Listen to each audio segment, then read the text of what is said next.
देखो 27 तारिख रे भटली प्रसिद्ध माने रथ यात्रा अनुष्ठित होगा जाऊँगी एवं या उपलक्षे यहाँ थर्ड राउंड रो मीटिंग चली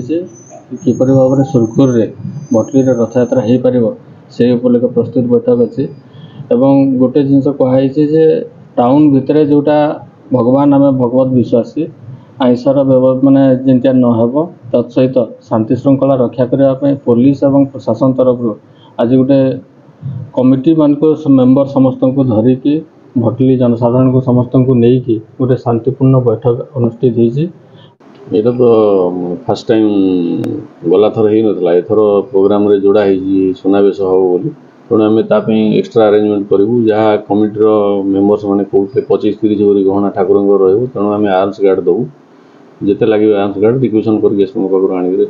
लगेबू। सुरक्षा व्यवस्था केमती नहीं गला थर भी तो आम आवश्यक अनुसार पुलिस देइलु एथर जेहेतु टिके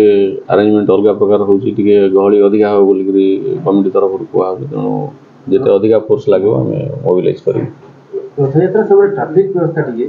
बहुत ट्रैफिक तो डाइवर्सन रोडटा वीडियो सार कहले से रोडटा टिके मरामती हम जो जगह आम डाइवर्सन करूँ से देखू केमती भल रहा। मोर नाम मोतीलाल बंश मैं रथ यात्रा महोत्सव 2025 सभापति अच्छे। आज रथयात्रा परिचालना जो आनुषंगिक व्यवस्था गोटे बैठक बसला कौन कौन प्रस्ताव रही कौन कौन आज बैठक रे प्रथमतः आम प्रायोरिटी देलु जे शांति श्रृंखला सह